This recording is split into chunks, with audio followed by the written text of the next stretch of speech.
Another tri-generational conversation for you, the emerging leader. This is the Limitless Leadership Lounge. And today, well, as Coach likes to say, 2 out of 3 ain't bad. Dr. Kareem is traveling back to Bangladesh, so we'll have her back next week. I'm John Gehring, founder of Story Trust Media, and excited to bring along Valerie today. And Coach has connected with Valerie. So, Coach, go ahead and introduce Valerie, and let's dive into a really fun conversation. Yeah, I had a unique opportunity to talk to Valerie. Valerie was introduced by one of our former guests, Marcus Ogden. So I would just want to read a little bit about Valerie. She has quite a journey here. So Valerie Bowden helps businesses find top-tier remote talent and optimize their sale operation by tapping into the talent market across many African countries, an area that is underrepresented and vastly underestimated in talent, pricing, and reliability. It all started when she left home in the Midwest to solo backpack across Africa by herself. God bless you. During her time, she stumbled into outsourcing and it became a fabulous win-win that could be done correctly. She has now spent years working with businesses across all industries to level up their sales and rise above the competition with one simple action. Choose Africa. It's possibly the most underestimated continent in our world. Numerous countries in Africa are home to some of the best remote talent with prices that can't be beaten anywhere else on the planet. Through her company, Cradle, although she doesn't have an A in it, so it's CRDLE, she helps match companies with type of talent they need to hire on board and train them, all at the fraction of a cost of outsourcing to any other country with exponentially higher standards and skill sets. By choosing to outsource to Africa, you will have the A to Z hiring and onboarding specialists to ensure everyone is trained, acclimated, and works towards expanding your global footprint. Without further ado, let's welcome Valerie Bowden to the Limitless Leadership Lounge. Thank you so much for having me. I'm excited to be here today. We're great to have you. And Valerie, we don't do this too often, but I've got to ask you Mhm. because I did get a chance to talk to you before we came on in another talk, and you shared some, but you got to tell us about your journey through Africa. So, I'd love to. Yeah. So back when I was 25, I had just finished grad school and I was thinking I really want to travel before I settle down with my career. And Africa was always on my bucket list to visit. And that was before I knew how big the continent was and how different the countries were. So I was a little bit naive and I was also very broke. So hence I decided to backpack and I just had a backpack and a tent and I went to Cape Town, South Africa, and I spent the next 7 months and 9 days backpacking by myself across the entire length of the continent until I reached Egypt, which is at the very top. And I went through 13 African countries and I had an amazing time. I have no scary stories. I only have like positive stories of how fun and amazing that trip was. I got to ask you though, is so how did you, as far as the backpacking, Mhm. getting to know people, and tell us a little bit about that. So, Yes. Yeah. It's a hard trip to plan because there's not as much information online. And so I would just show up in one bus stop and I would say, like, I'm trying to get here. And they would just tell me how to get to the next city. And it was literally just like taking everything day by day. But I had so many fun like adventures along the way. I gorilla trekked. I did shark water like diving. I like fed a hyena raw meat out of my mouth, like a oh wild wow. hyena. Just visiting like the markets and different islands and different cultures. And every time I got lost, which was like daily, really, somebody local would help me. And it was just like an amazing time. I got to ask you one more question. I know John's got a lot, but I'm curious because I actually had a former player that was originally from Nigeria, so Mhm. I don't really have any bearings on Africa. Is there much challenge as far as a language barrier? Great question. There are tons of different languages spoken on the continent, but I would say I always found someone who spoke English along the Okay. way. Like there was always, especially in the capital cities, English is really prevalent. And even though every country was really different, English is everywhere these days. So that made it easier. Okay. Yeah. Cape Town to Cairo. That's an Mhm. unbelievable journey. And Valerie, I know I can assume, tell me if I'm wrong, but there were probably some people, maybe back at home, maybe along your journey, who were a little bit hesitant about you going to Africa, saying, "Is this really a good idea, Valerie? Are you sure you got your head screwed on right?" And this is such an important leadership lesson because how valuable it's been for you and for the journeys that you've inspired through your journey. Tell us a Mhm. little bit about what you say to those people who may not quite understand why you're doing what you're doing. Exactly. So no one was supportive of my trip. I would say everybody was like quite afraid. The movie Taken was like really popular at that time, and so everybody was like that's gonna happen to you. But it was one of those things like deep down, I really just felt like something was calling me to travel there, and it's a really good lesson for business leaders. So just follow that kind of inner guidance on what you feel prompted to do. And then, of course, like I was so excited planning the trip, but then right before I left, I got really scared. Like I remember thinking, like, what am I doing? Everybody's right. But it just kind of that belief that like, life begins outside your comfort zone. And so pushing through that fear. And then the first few weeks I was traveling, it was really scary. I didn't know how to do public transportation. I didn't know how to get around. And then eventually I figured it out and I had an amazing trip. And now all of the people who were so against it are saying, "Oh, I wish I would have done something like that as well in my 20s." And so it's really just like for business leaders out there, like follow your gut. And then when it gets scary, it's a good sign that you're going to grow. That's powerful right Mhm. there. So in your 20s, that's because I'm in my 20s right now. And, I wish I haven't backpacked across Mhm. Africa, but I am fortunate that I've been able to do some pretty cool things. Just not that cool, but pretty cool. Tell us a little bit about why it's so important. Like your 20s, a lot of people play it safe. A lot of people Mhm. settle down, do what they're supposed to do, get the degree, get the education, go to work. Tell us why it was so fulfilling to you to not follow that conventional path. I tell everybody in their 20s, like, this is the best time for you to travel. Travel is by far one of the most responsible things you can do because it really shows you a different side of the world. It changed my political views. It influenced many beliefs I have. Um, Anybody who can learn to go to a different country and navigate public transport in a different language, that gives you skills that will serve you for life. And if anything else, it makes you more I think, empathetic towards maybe immigrants or people who are different than you because you've been in the same spot they have been in for at least a moment in time. And now that I'm in my 30s, I have a mortgage, I have two kids. Traveling is a lot harder these days. So definitely when you're in your 20s, before you have those bigger commitments, travel as much as you can. Well, let's zero down just one more about your journey, your trip there. Mhm. Can you zero down to two or three leadership lessons that you could share with our audience about that 7 months that you were in Africa? Yes, exactly. I think it's kind of cheesy, but I would say it's really about the journey. I remember when the whole time I'm saying I'm doing the Cape to Cairo. And as soon as I got to Cairo, I didn't feel any sense of accomplishment or really gratitude. I wanted to go back and do it all again because Wow. it was the journey that was really the fun and rewarding part. And I think a lot of business leaders, we create a business and we're like, I can't wait to sell this business and make money. But really, it's like the journey of building it that is the most fulfilling part. And so just enjoy, I think, the journey along the way. That's probably one leadership lesson. And I think the second one is really just the ability to take things day by day. When I was traveling, I never knew how I was going to get to the next country until like the day before. I really had to take it step by step. And now as a business leader, I find myself also thinking I have this big goal. I don't know how to get there. And I try to map it out and I kind of get overwhelmed. And sometimes it's like, you know what, the next right step is this. And I'm just going to focus on doing this next right step correctly. With full presence and awareness. And then that always leads me to the next step. So, you can't always see the whole journey. So take it little by little and just focus on where you are and do a good job there. And then the next step will show itself to you. Yeah, and then those you mentioned those first few weeks being really hard, and that's Oh. probably what you're talking about there. That Mhm. taking that next step.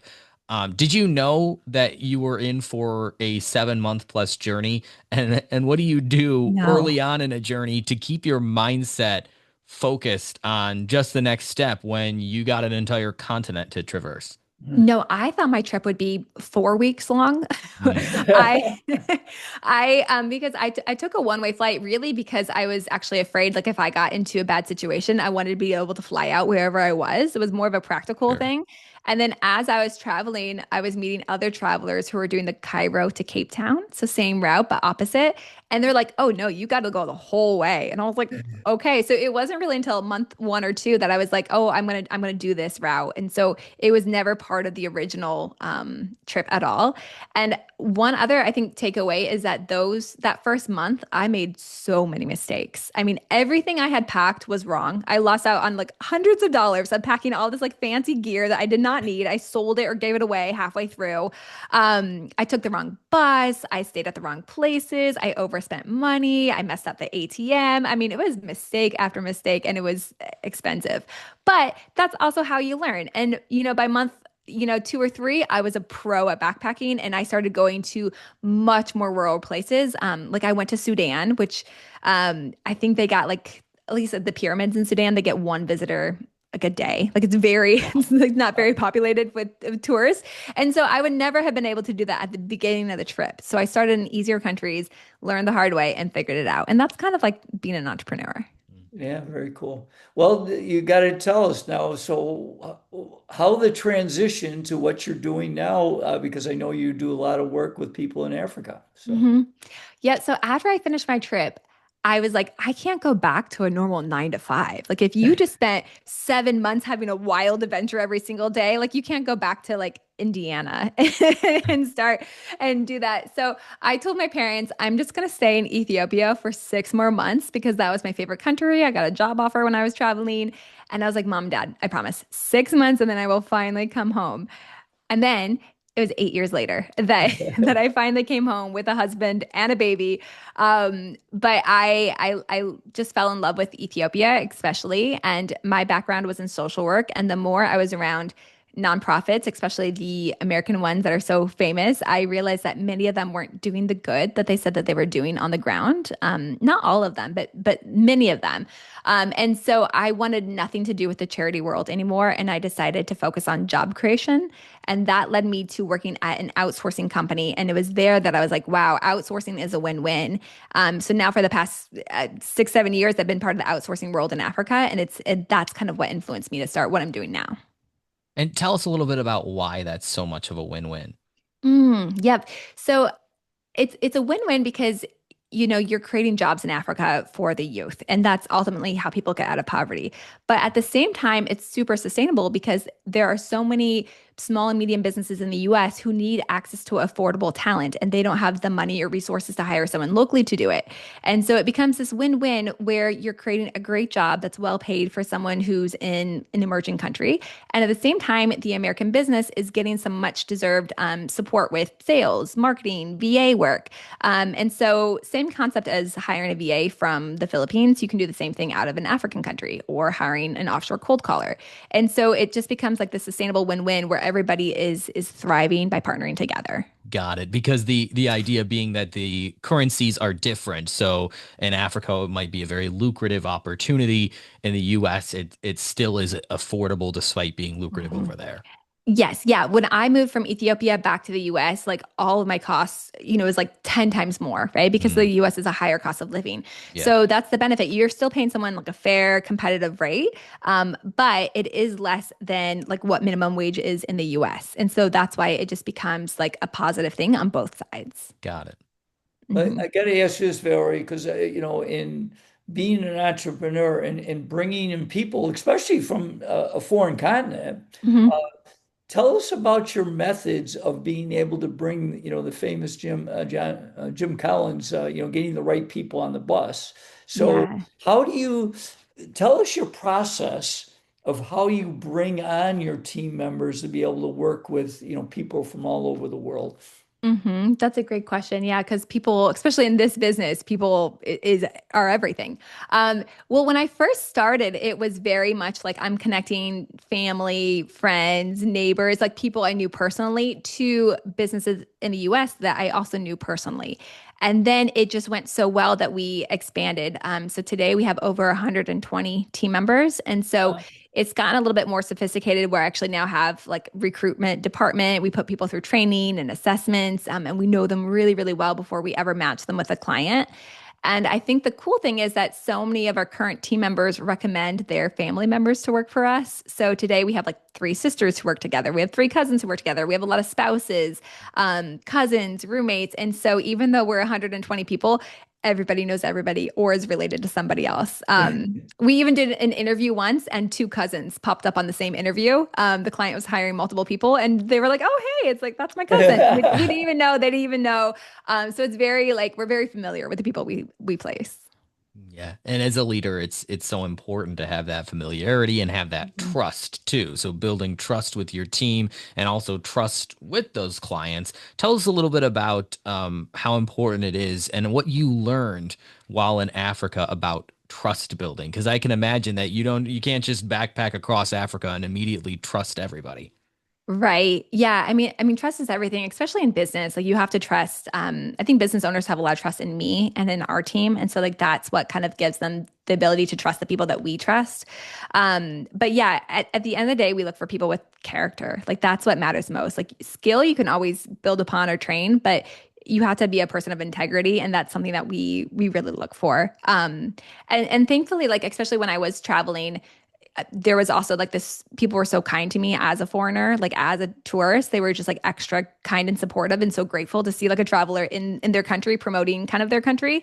And so yeah, the right people just were always there to support me. And now I feel like I'm giving back for all I was given to during my trip and time there. Well, I got to ask you this because I'm a pretty positive and optimistic person, but I got to turn the table a little bit. Mhm. How about when you match someone that ends up being not a good fit for the client? How do you handle that? That's a great question. And that can happen, I think, with a business hiring in America or hiring Yeah, anywhere absolutely. overseas, right? So some of it's like having a great SOP, like a standard operating procedure. So if you have your job already written out and you already have, this is exactly what you do, and you're recording those training sessions, even if the person, again, American or offshore, even if they don't work out and you have to replace them, when you bring that next person in, it's not as much of a training hassle to place them because you already have the guidebook to get them up to speed as fast as possible.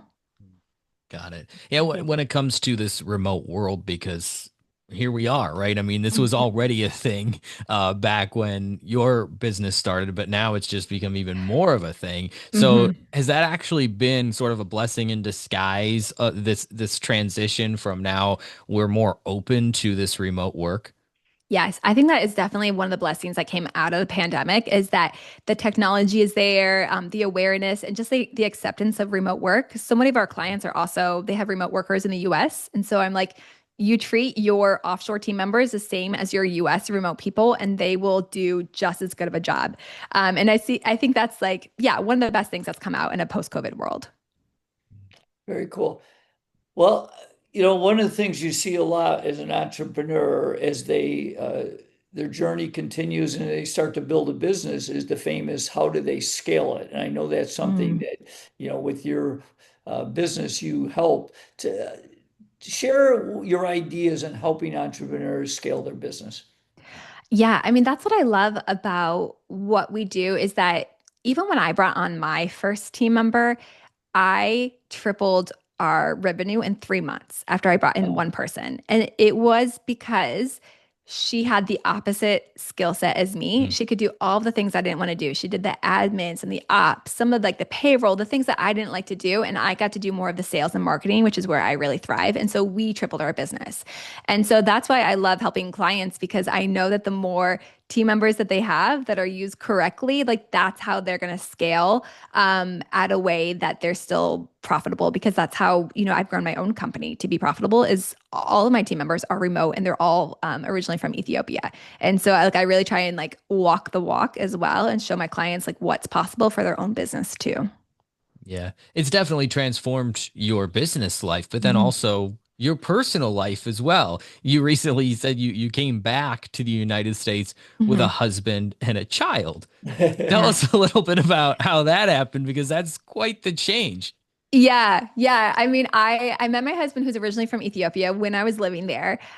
We had our first baby, and then during COVID, it just kind of made sense actually to move back to the US. And then I launched Cradle a month before giving birth to my second baby. Wow. Right. So timing wise, again, there's no great timing to do anything in business. Like there's always there's always a hang up somewhere. But again, like that's kind of the benefit of making sure you have like great team members who are affordable and offshore because I was able to do my business while having two small kids because I had the support that I needed. And we work with so many clients and they're like, okay, now I have a virtual assistant. You know, now my daughter's graduating from high school and I can take her on that trip to Europe before she goes to college because I have someone who's going to like man that inbox while I'm gone. And so it is kind of like you can balance your work and your life when you have the right support. Well, I got to ask you this because I know, virtual workers is becoming bigger and bigger in all Mhm. businesses around the world. But one of the questions, because I do a lot of presentations on building great team culture, okay? Mhm. So give advice to business owners like yourself of how do you build that culture as far as, because you're doing pretty much all remote. There are ways to do Mhm. it. I'm looking for your advice to help these entrepreneurs. That's such a great question. Yeah, I mean, I've seen the best and the worst with our clients and how they onboard our team members. You do have to, I always just say, like, treat them like any other team member and they're going to do a great job. So, know their name, know when their birthday is, do a daily stand up, bring them to your team meetings. We had a client and he spent 1 hour every day for 6 weeks training his three sales reps. Within those 6 weeks, they generated $100,000 of new revenue for him. And now they're doing triple that now that it's like 7 months in. But that's because he had really invested and got to know them and supported them. We have other clients and they'll bring in a sales rep, and on day two, they're like, here's your list, start dialing. And the reps are like, wait, how do I pronounce your company's name again? And like, what do you really do? And they're really not equipped to do a great job. And I think for some reason, when we have American team members, we know we need to train and invest in them, but we forget to do that with our offshore team members. And that's when it can be really hard to get them to be part of your team culture.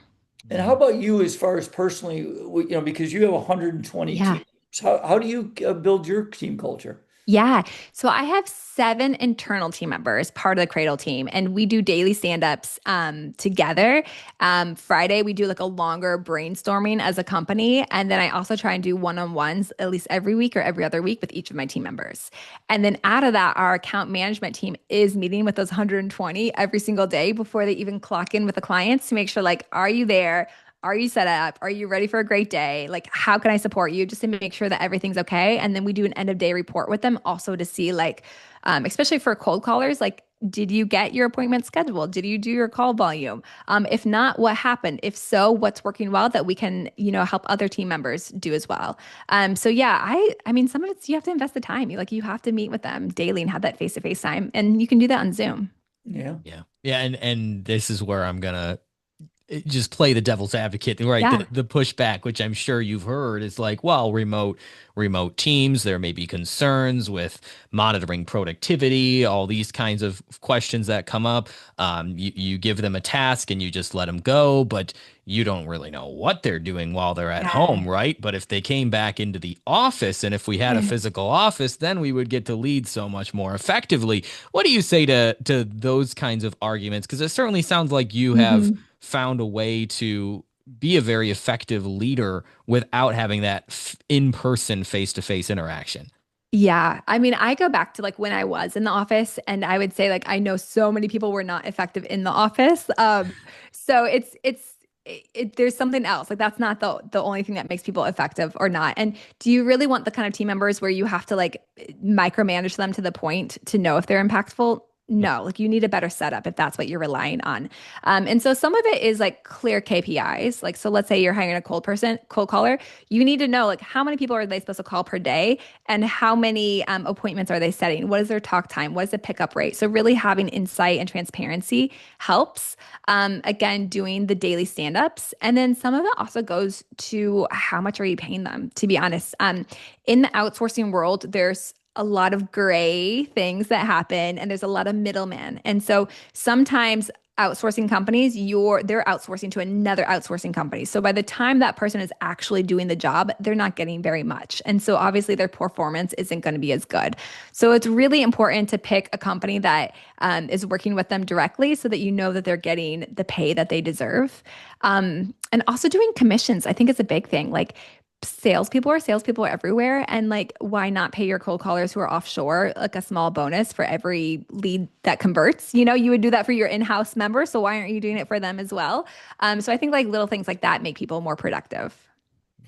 Well, I got to ask you the famous crystal ball question. So, Oh Valerie, boy. so 5 years from now, you said you have about approximately 120 team members. Mhm. If I heard you correctly, they're all from Ethiopia.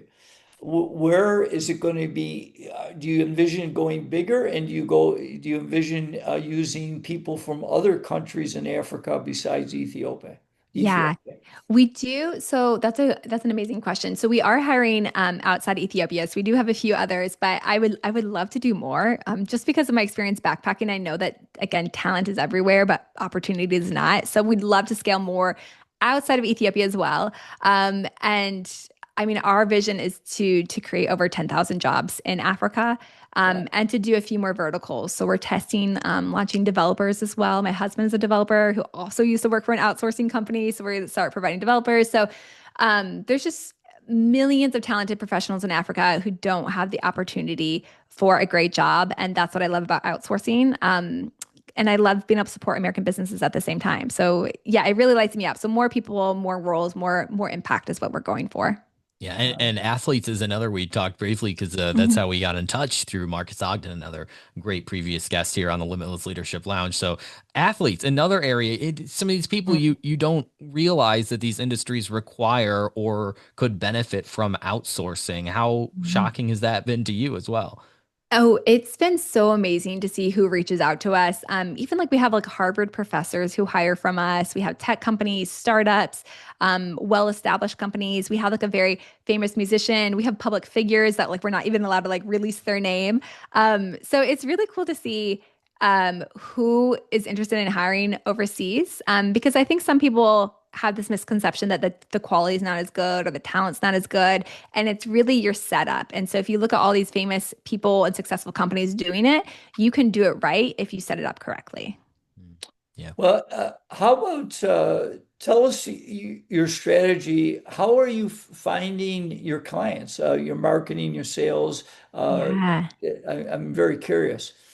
Yeah, we do a lot. I mean, a lot of it's word of mouth. We have an amazing referral program so people can make affiliate commissions. LinkedIn has been great for us, guest podcasting, um, just even cold outreach. And so it again, like I love walking the walk. And so clients will come to us wanting support and we can give them someone who follows my same LinkedIn approach, gets them on guest podcasts, does the same kind of cold emails that we do. And like we know it works because it's working for us. And that's how we're growing so fast while like completely bootstrapping without outside investment money. And so, yeah, it's really fun to see like us grow and then be able to share those strategies with our clients as well.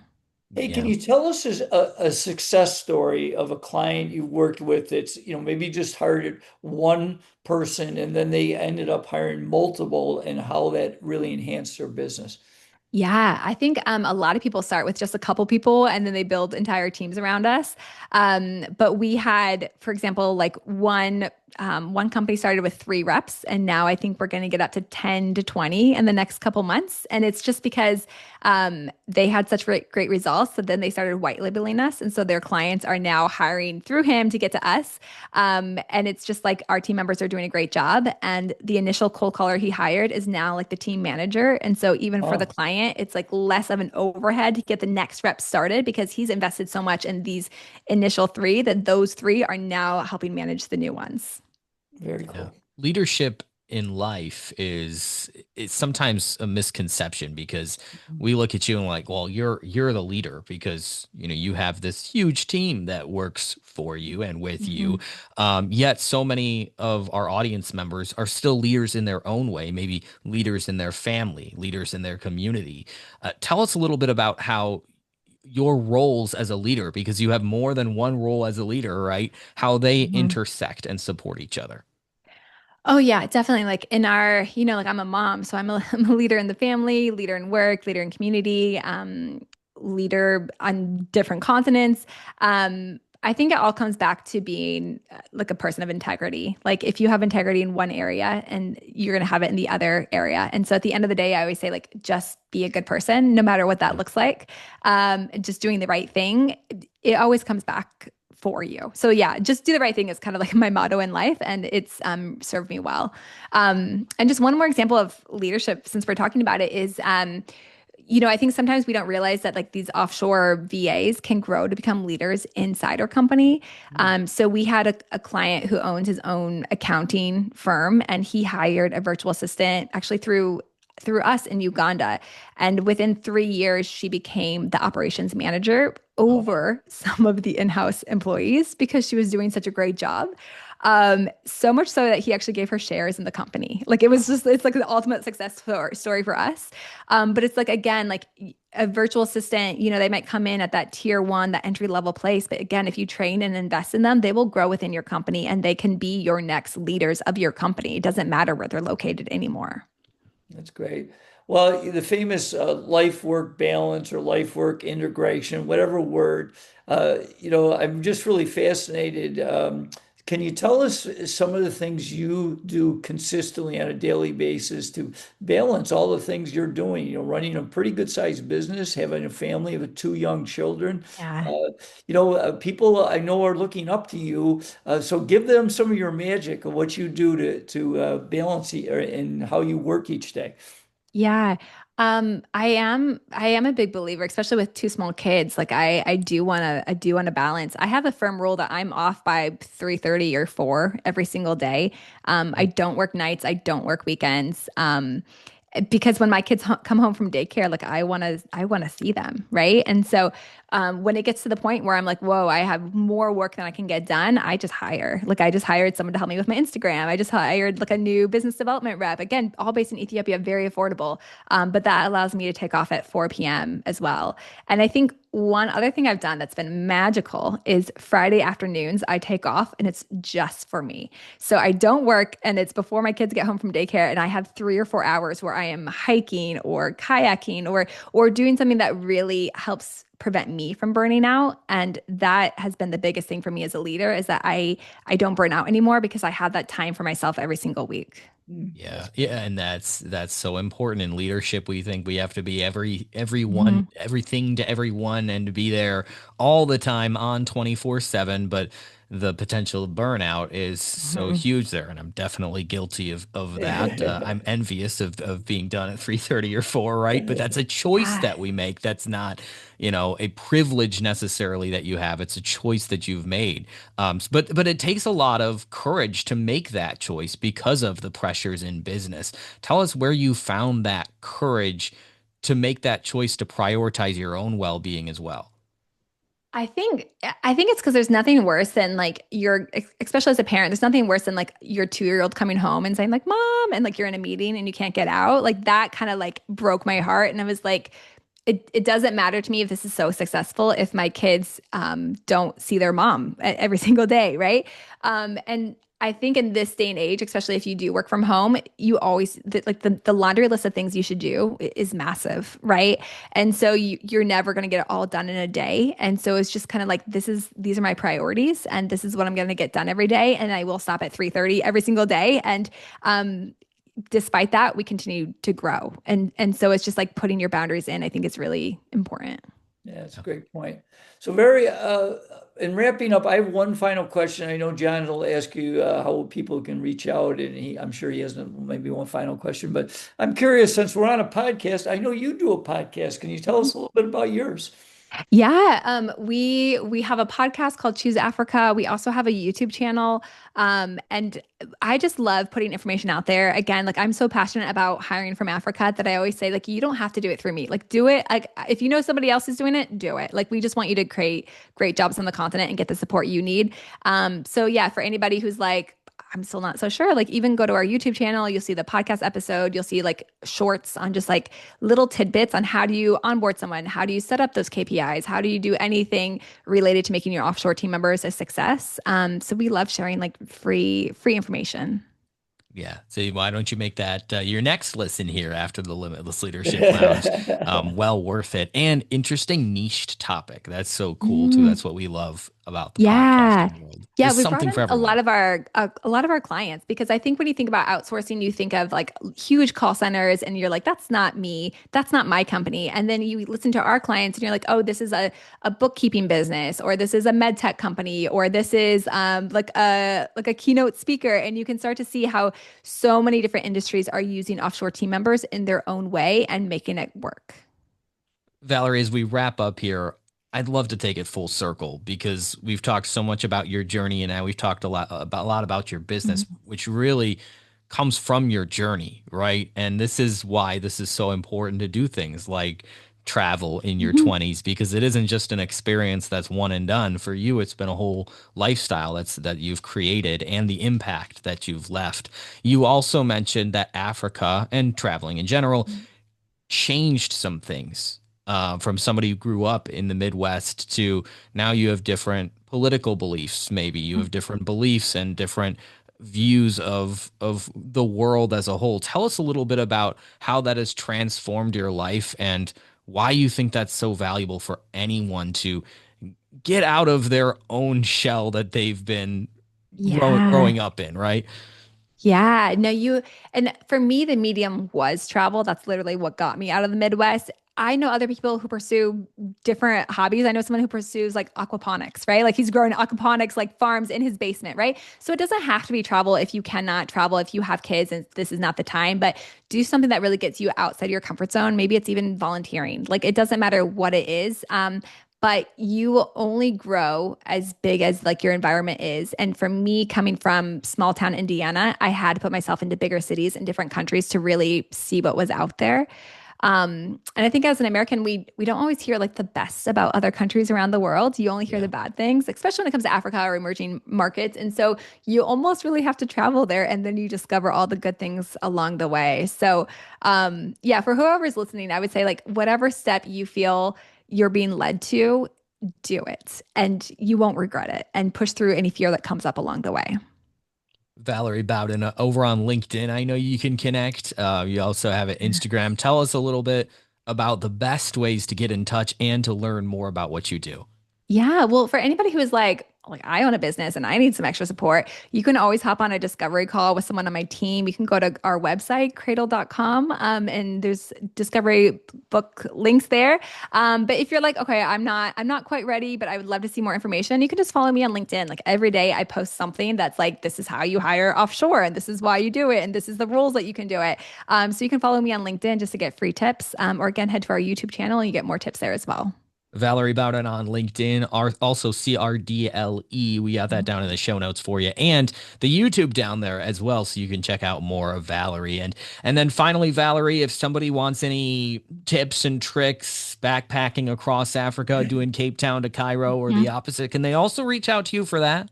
Yes, I tell everybody I will plan anybody a free trip to Africa. Like I will give you like itinerary. We have VAs in multiple countries. Like we have it set up and nobody has ever taken advantage of it. So What? please, if you want travel advice, if you have or maybe you have a kid who's going, like whatever it is, reach out to me. We will have a VA meet them at the airport. We have all kinds of support and resources.